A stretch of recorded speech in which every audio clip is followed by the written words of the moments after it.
Where do you think your hope comes from? Set up the conversation that we're going to talk about today. Me and my friend Brad were sitting on my back porch. He just kind of mentioned over and over again what is going on in my life, my friends, my family, my work, my fun time. All those things are not what I want them to be right now. And he's like, what is it all even for? Is it just to make more money? I looked at him and I was like, well, Brad, This week on the Reach Podcast. Hey everybody, welcome back to the Reach Podcast. I am here with Ryan Aldridge, and Ryan is on our staff, Search Ministries staff in Fort Worth, Texas. And man, thank you seriously for being here, being my guest. I love it. I'm here. I love getting to see how all this works. The brand new studio. It's fancy. It's nice. It's beautiful. Makes you look good. Brings out your eyes. There you That's go. That's what we want. We're going to dive into a conversation that you've had and really unpack it. That's what we're doing on the podcast. And hopefully these are helping people to feel more confident about sharing Jesus. Because one of the things we want people to feel is like, it's really not that hard. Like sometimes we overcomplicate it. And so sharing some of these conversations and how they go, hopefully, people can go, oh, you know what? I can do that. It's really not that hard. So set up the conversation that we're going to talk about today. Yeah. So this conversation happened a little over a month ago. It was at my house. We were sitting, me and my friend Brad were sitting on my back porch, and it was a cooler night, even though it was, early May, late April. But it was late, and so we had actually, we're just enjoying the spring evening, and I just asked him, I was like, hey, how are things with you? And he was like, man, I don't know. Life is hard and work is hard. And he just kind of mentioned over and over again, basically, the big five, like what is going on in my life, my friends, my family, my work, my, fun time, all those things are just not what I want them to be right now. Yeah. And he said, he goes, I go to work every day and I'm like, killing myself to put in all these hours and help this company get bigger or whatever it is. And he's like, what is it all even for? Is it just to make more money? And I was like, I looked at him and I was like, well, Brad, why do you do it? Why do you get up every day to go, what's your why? He's like, I don't know. I just do it because I have to. Because and he really felt like he was on a hamster wheel. I can't get off because if I slow down at all, the grind never stops. It's kind of his thought. Well, dude, that's a lot of people though. That is so the world we live in, right? I get up, I go to a job I don't really like. I'm not even sure why I'm going there and doing it other than everybody needs some money to make the world go round. And it's very common. And he doesn't, he's not married. And so he's like, I don't have a significant other to come home to. And, I got my friends, and that's fine. And that's great. But, I'm kind of coming to the end of himself of like, I thought I would be so much happier if I had all these, if I boosted my career and I look up, a decade later and I don't even recognize who I am and where I'm at. And I took that opportunity on the back porch to go, this is a spiritual conversation. This is not about sales. Yeah. This is not about sales. This is a moment where there's a philosophical, really a theological, a spiritual, like, crux. Yeah. Where he's kind of at the end of himself and doesn't even know what to ask of, is there more? Or where is there more? Or, whatever. Yeah. And so I looked at him. I just looked at him. I was like, Brad, it feels like you are really, reeling. And I'm so sorry. But I wonder if it's like because you're putting your hope in something that you could be dashed at any moment. company could go bankrupt. You could lose your job. You could quit. And now you got to go find a new job that maybe validates you more in some other way or some other not, but your financial compensation's not doing it for you. So it's not another one with more. That can't be right. And I go, where do you think your hope comes from? And he's like, oh, you're going to talk to me about God, aren't you? And I said, well, maybe. I said, well, Brad, yeah, I am going to talk to you about God, don't you think? And yeah. But the truth is like, he knows that I work for a ministry, and even if I didn't, he knows what I believe and what I'm about, because we've talked about that. He's asked me, I've shared with him what I think about life and God and purpose and meaning and value of being created in the image of God. And so that's already been groundwork laid. I just have to introduce that idea again and to see if he wants to have that conversation. And so when he says, oh, Ryan, you're going to talk to me about God, right? And he's also called me you're one of those God guys. I don't know what that means. It's probably not the worst thing you've ever been called. Not the worst thing right? I've ever been called, but I was like, I don't know what that means. I think, are you trying to insult me? Because if you are, it's not working. But I looked at him and I said, Brad, when we are stuck and when we come to the end of ourselves, when we come to the end of our rope, or when we do everything we can to prove to ourselves that we can provide value for us intrinsically, and then we land in the puddle and say, well, I guess it's not working. I think we have to start looking outside of something that we can go get. And he was like, okay. And I was like, and he grew up in the church. He grew up, his parents believed in Christ, and so he's very familiar with the Bible and with all of the stories of the, he could probably even tell you some of the Sunday school ones. It's just not been real to him. It's just not real to him. Yeah. And so I said, this is where people of faith, you can't deny that whether you think it's just a crutch or something that they're holding on to for dear life, it might be that a little for different things, hard times or whatever, but you can't deny that it's giving them fullness of life. They feel fulfilled. They are walking with a joy that you don't have.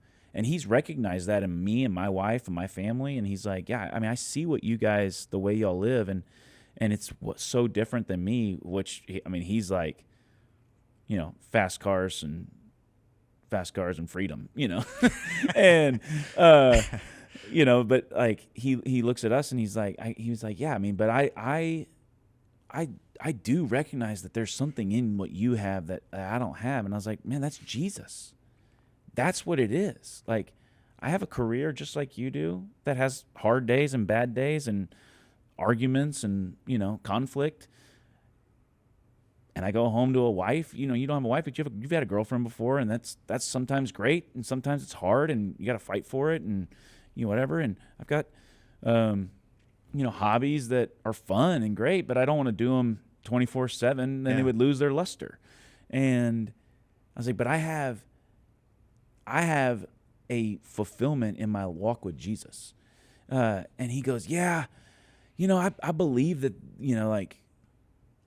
there's if any of the religions are true, I probably believe that Christianity is true. Hey everyone, I'm so glad you're listening to the Reach podcast. Reach is brought to you by Search, a ministry that helps you share Jesus. If you like what you're hearing, you'll love the Reach series. The Reach series is our new self-paced video course that gives you what you need to build relationships and have conversations about Jesus in a way that fits you. It won't cost you anything, so check it out today at reachothers.org. Now, let's get back to the podcast. It's got to be the one that's the most true, and which I was like, okay, we're moving the needle, right? This is the needle's being moved. And I said, Brad, then why do you choose to deny? Why do you choose to push back on it? Like, what holds you back? And he said, I love my life too much, which is ironic because for 45 minutes, he just told me about how he hates his life. But he's like, I love the freedom I have to do whatever I want. And if I choose to believe that that's true, then I'm responsible to change who I am. And he said, I'm responsible for my friends who don't believe. I'd have to tell them about it. And if they don't believe, now I'm the only one that does, and they're now left stuck going to hell. Mm-hmm. He's like, so I'd rather literally ignore it than believe it and have to deal with the consequences of it being true. Which is very honest of him to say. No doubt. That he thinks that. Absolutely. I mean, that's a testament to y'all's relationship. But there's a lot to unpack. So where did you go? Because I know oftentimes in these kind of conversations, it's not like you get the opportunity to go, well, let me give you a 30-minute dissertation on every. It's just you got a minute. Pull it out of your pocket. You got to say something. So do you remember? Yeah, I do. And I think what I wanted to mention was like, in Search we talk about, when you're sitting with a friend or you're sitting with a family member or a coworker that doesn't believe, they usually have like one of three pushbacks. They either don't believe it's true because there's no proof and it's an intellectual holdback, or they don't believe it's true because they're emotionally invested in like the pain that they felt and that there's not a God that's loving if he's going to allow hard things or this thing that was caused to me, he should have intervened.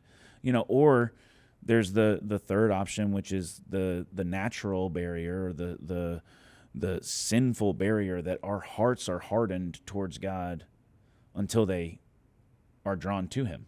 And I think for my friend Brad, he's sitting there in this like little vortex of, I know I believe it's probably true, but ultimately my heart is hard and I don't want to even like consider that option because I don't like the consequences of my friends not knowing.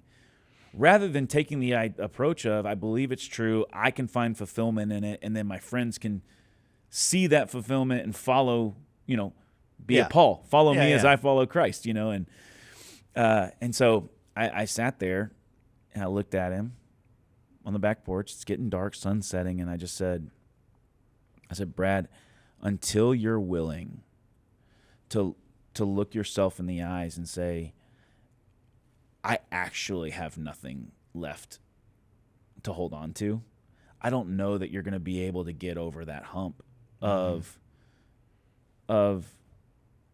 holding on to your own, God power. Like that's what you want, is you want to be God in your own life. You want to be king. And unfortunately, like that's a pretty big holdup. And so I just, I looked at him and I said, I think that you are already in a place that, God is showing you that all of these vices and all of these choices and all of these Legos that you're stacking on top of each other are an act of futility. You're noticing that. And I think that's that God is drawing you in. He's drawing you to show you that you're playing with very fragile Lincoln logs.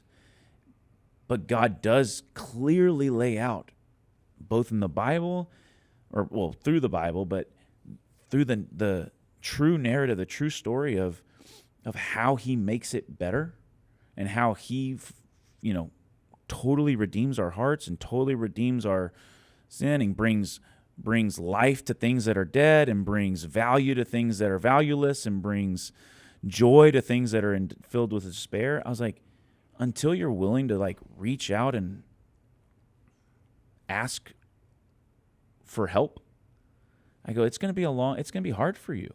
And that's because we have a deep relationship. I can look him in the eyes and say that. And yeah, this is the first time you've met. He's knowing I'm not going anywhere. He's like, we're in this for the long haul with each other.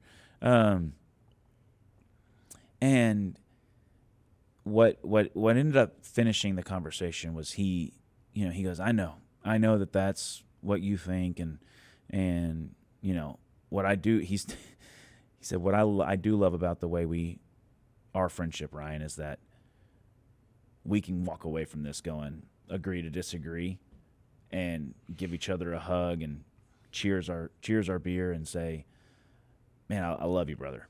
And I'm not going anywhere. I'm not gonna just go, well, he's a lost cause. Clearly he's his heart is too far gone. I just don't believe that's true for anyone, because at one point I was that way. I was too far gone. I had the same pushback at one point in my life. I was trying to be God and king and had my own vices and all those things, and God used a really sweet man to pull my head out of the sand. And now you've got it all put together. And now I'm not building with the Lincoln Logs anymore.